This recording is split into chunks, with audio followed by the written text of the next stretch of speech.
இந்த ஃபர்டிலைசர்ஸை எப்படி ஆட் பண்ணுறதுன்னு நம்ம பார்ப்போம். 3 பாட்டில் வாங்கியிருக்கேன். இது நான் கொஞ்சம் கொஞ்சமாக டேங்க்கில் இன்ட்ரடியூஸ் பண்ணுவேன்.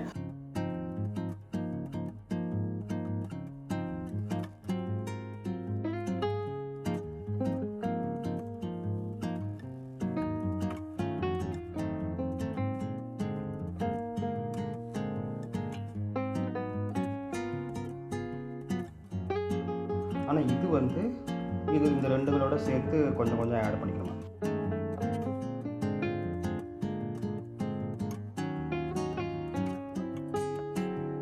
ஸோ ஒரு 1 மந்த்தாவது இது ஓடிடுச்சுன்னா நம்மளுக்கு நல்லாயிருக்கும். Okay, so hey guys, welcome to debunk with VJ. என்னோடய லாஸ்ட் 3 vlog பார்த்துருப்பீங்க. எல்லாமே அக்வேரியம் ரிலேட்டட் தான் இருந்துச்சு. ஸோ ஃபர்ஸ்ட் vlogல எப்படி செட்டப் பண்ணுறது அப்படின்னு சொல்லியிருந்தேன். 2வது vlogல அக்வேரியமில் நான் எனக்கு வேணுங்கிற ஃபிஷ்ஷஸ்லாம் வாங்கிட்டு எப்படி இன்ட்ரடியூஸ் பண்ணேன் என்னோடய புது அக்வேரியமில். அண்ட் லைவ் பிளான்ட்ஸ் கூட வாங்கிட்டு அதில் பிளான்ட் பண்ணோம். ஸோ இதெல்லாம் பண்ணோம்.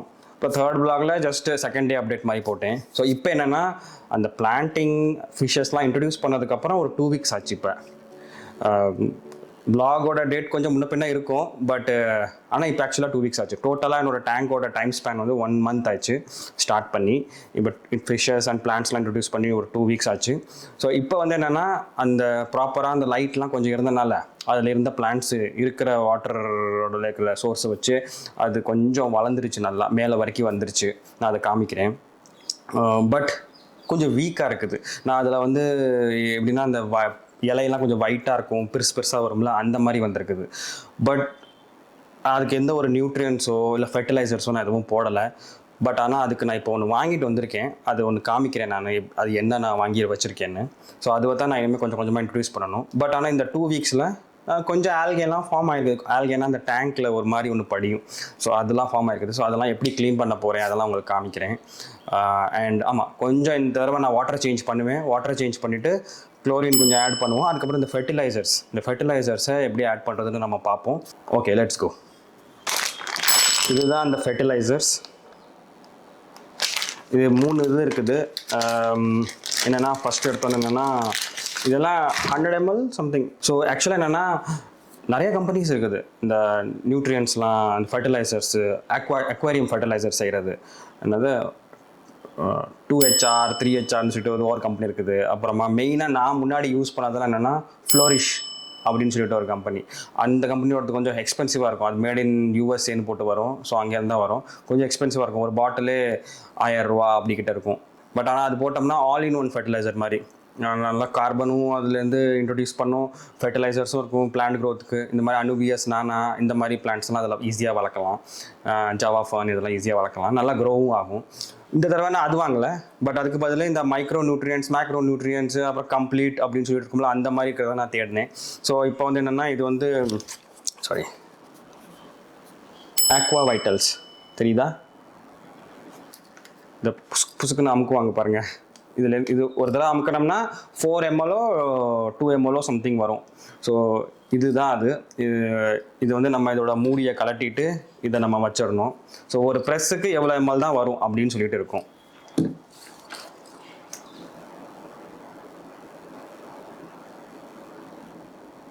கம்ப்ளீட்டுங்கிற பாட்டில் என்னதுன்னா ஒரு கைண்ட் ஆஃப் அ பூஸ்டர் மாதிரி. எப்படின்னா இப்போ ஏதாவது நியூட்ரியன்ஸ் போடுறோம், அது எல்லாத்தையுமே கம்ப்ளீட்டாக பிளான்ட்ஸ் அப்சர்வ் பண்ணாது. ஸோ அது கம்ப்ளீட்டாக அப்சர்வ் பண்ணுறதுக்கான ஒரு சக்தின்னு சொல்லலாம். அது இது கொடுக்கும். ஆல்டர்னேட் பேஸில் தான் மெயினாக யூஸ் பண்ண சொல்லியிருக்காங்க. அப்புறம் இந்த பிளான்ட் ஹார்மோன்ஸ்னு சில இது போட்டிருக்காங்க. இதெல்லாம் என்னென்னு தெரியல. இதெல்லாம் என்னென்னு பார்க்குறேன். இந்த லுக்ஸின், சைட்டோகினின், இதெல்லாம் இந்த rooting and cell division at various stages of the plant growth. Okay, so basically plant growth ஆகிறதுக்கான எல்லா ஐட்டமும் இதில் இருக்குது.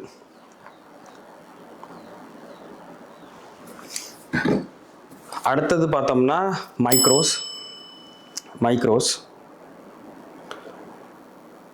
இதோட லிஸ்டிங்கில் நீங்கள் பார்த்தீங்கன்னா மெயினாக என்னது அயன் இருக்குது, மெக்னீஷியம் இருக்குது, கால்சியம் இருக்குது, அப்புறம் மேங்கனீஸ் இருக்குது. அயன் டிஃபிஷியன்சினா நான் இப்போ சொன்னேன்ல என்னோட இலையெல்லாம் எல்லோ கலர் ஆகுதுன்னு. அந்த எல்லோன்னு சொல்கிறேன், ஒயிட்டிஷ் ஆகுதுன்னு. அந்த எல்லோ ஆர் ஒயிட்டிஷ் எல்லோலேருந்து அப்படியே ஒயிட்டிஷாக கலர் மாறிடும். ஸோ அதுவெல்லாம் ட்ரீட் பண்ணுறதுக்கு மெயினாக அயன் சத்து கம்மியாக இருந்தால் தான் அதெல்லாம் ப்ராப்ளம் வரும். ஸோ அதுவை ட்ரீட் பண்ணுறதுக்கு அயன் சக்தி நம்ம தனியாக போடணும். ஸோ அது இருக்குது இதில். அப்புறம் ஓல்டர் லீவ்ஸ் வந்து அப்படியே மஞ்சள் கலராக மாறும். ஸோ அதெல்லாம் பண்ண விடாமல் இருக்கிறதுக்கு இந்த மெக்னீஷியம் தேவை. கால்சியம் கம்மியாக இருந்தால் என்ன ஆகும்னா, இந்த இலையெல்லாம் இருக்குதுல்ல, அந்த இலை வந்து புதுசாக ஒரு இலை வருதுன்னு வச்சுக்கலாம், அப்படி சுருண்டுக்கிட்டே இருக்கும். சுருண்டு விரியாது, சுருண்டுக்கிட்டே போகும், அப்படி அப்பளம் மாதிரி மடங்கிக்கிட்டு போகும். ஸோ அந்த மாதிரி லீவ்ஸையும் ட்ரீட் பண்ணுறதுக்கு தான் மெயினாக நம்மளுக்கு கால்சியம் தேவை. ஸோ அதுவும் இருக்குது இதில். அப்புறம் ஜிங்க் எதுக்கு யூஸ் பண்ணுவாங்கன்னா, இந்த நோட்ஸ் இப்படி பிரியுதில்ல, அதெல்லாம் சின்னமாக இருக்கும். அப்படி இல்லைன்னா சின்னமாக இருக்கிறதுக்கு சான்சஸ் இருக்குது. அண்ட் சின்னமாக எல்லாம் வரும். அந்த மாதிரி இதெல்லாம் ட்ரீட் பண்ணுறதுக்கு ஜிங்க். ஸோ அதெல்லாம் மைக்ரோ நியூட்ரியன்ஸ், மைக்ரோஸ்னு எழுதியிருக்கும். அடுத்தது பார்த்தோம்னா மேக்ரோஸில் நம்ம பார்த்தோம்னா அதான் nitrogen, phosphorus, potassium. Of course, these all are required for a plant to grow inside aquarium. Not also in aquarium, like everywhere. So அது எதுக்கு மெயினாக பார்த்தோம்னா, again yellowing of old leaves, new leaves with crippled growth. அதுக்கெல்லாம் நம்மளுக்கு வந்து nitrogen கம்மியாக இருந்தால் தான் அந்த மாதிரி ப்ராப்ளம்லாம் வரும். ஃபாஸ்பரஸ் எதுக்கு? algae spot, slow growth in plants and decreasing in about tip sizes. சரி, அந்த விஷயம்லாம் இருக்குது. ஸோ இந்த மாதிரி நான் ஒரு 3 பாட்டில் வாங்கியிருக்கேன். இது நான் கொஞ்சம் கொஞ்சமாக டேங்க்கில் இன்ட்ரடியூஸ் பண்ணுவேன். அதுக்கப்புறம் நம்மளோட ப்ராப்ளம்லாம் வருதா இல்லையான்னு அப்புறம் செக் பண்ணுவோம். ஆக்சுவலாக இந்த ஆக்வா வைட்டல்ஸ் இருக்குல்ல, ஆக்வா வைட்டல்ஸ் இது ஒரு ஹைதராபாத் பேஸ்டு கம்பெனி. இந்த ஃபர்டிலைசர்ஸ்லாம் செய்கிறாங்க. Only plant aquarium plant fertilisers தான் செய்கிறாங்க. சரி, ட்ரை பண்ணி பார்ப்போமேனு வாங்கினேன். நம்மளோடது சின்ன மாடல் தானே, அதனால் இதை ட்ரை பண்ணி பார்ப்போமேனு வாங்கினேன்.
3 பாட்டிலையும் எடுத்தாச்சு.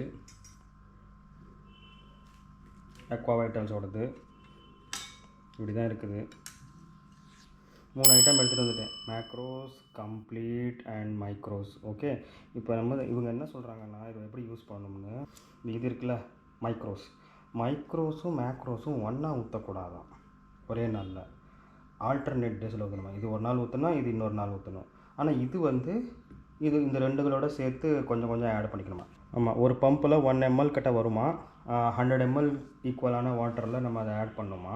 எப்படி யூஸ் பண்ணணும்னு சொல்கிறாங்கன்னா, இந்த மைக்ரோஸ் இருக்குல்ல, மைக்ரோஸ்க்கு டேட்லாம் போட்டிருக்காங்க பாருங்கள். 1, 3, 5, 7, 9 every odd days. Sorry micros வந்து ஈவன் டேஸில் ஊற்றணுமா, மேக்ரோஸ் வந்து ஆட் டேஸில் ஊற்றணுமா. Like 1, 3, 5, 7, 9 and so on. Micros வந்து 2, 4, 6, 8 அண்ட் ஸோ ஆன். ஸோ மைக்ரோஸ்லாம் ஈவனில், மேக்ரோஸ்லாம் ஆடில், கம்ப்ளீட் வந்து ரெண்டுக்குமே சேர்த்து. ரெண்டுமே இது ஊற்றும் போதும் ஊற்றலாம், இது ஊற்றும் போதும் ஊற்றலாம். Macros and CB, micros and CB அப்படின்னா இது ரெண்டோடையும் சேர்த்து நம்ம போட்டுக்கலாம். சரி, ஊற்றுவோமா. இன்றைக்கி நம்ம பார்த்தோம்னா இன்றைக்கி வந்து 15th. ஸோ இன்றைக்கி வந்து ஆட் டே. ஸோ ஆட் டேனால் நம்ம வந்து மேக்ரோஸ் ஊற்றணும். ஸோ ஊற்றுவோமா.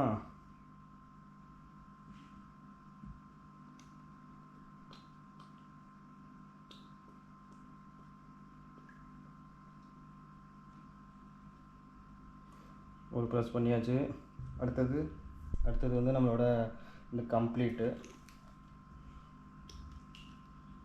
ஸோ இப்போ எல்லாத்தையும் ஊற்றியாச்சு. இப்போ அப்படியே விட வேண்டியதான்.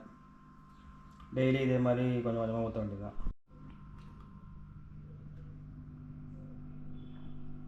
ஸோ அவ்வளோதான், ஊற்றி வச்சு தண்ணிலாம். இப்போ இதில் பார்த்தீங்கன்னா ஆல்மோஸ்ட்டு நல்லா க்ளீன் ஆகிடுச்சு. 1-2 இருக்கும், அதை அப்புறமா க்ளீன் பண்ணிக்கலாம். இந்த செடியை வந்து ரொம்ப மேலே வரைக்கும் இருந்துச்சு, இந்த லெவல் வரைக்கும் இருந்துச்சு. இப்போ அது எல்லாத்தையும் கட் பண்ணி ட்ரிம் பண்ணி கீழே வரைக்கும் கொண்டு வந்துட்டேன். இப்போ இனிமேல் சத்தோடு இருக்கும் போது எவ்வளோ வளருதுன்னு பார்ப்போம். இந்த செடி கூட சிலது ரொம்ப நல்லா மேலே வரைக்கும் வளர்ந்துருந்துச்சு. இப்போ அதுவையும் க்ளீன் பண்ணிவிட்டேன். மேலேருந்து பார்த்தா இப்படி தெரியும்.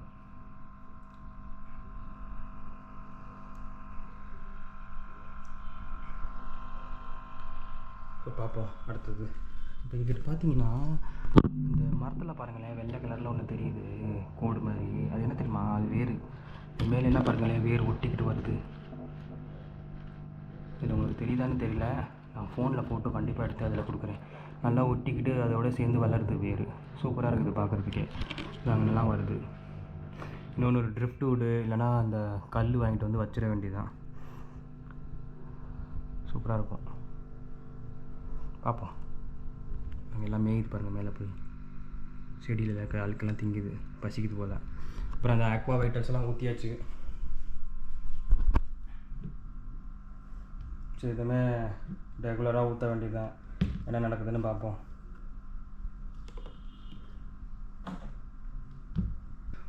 மைக்ரோஸ் வந்து ஈவென்ட் டேஸில் இது அதோட சேர்த்து ஊற்றலாம். மேக்ரோஸ் வந்து ஆட் டேஸில் இதுவும் அதோட சேர்த்து ஊற்றலாம், கம்ப்ளீட்டோடது.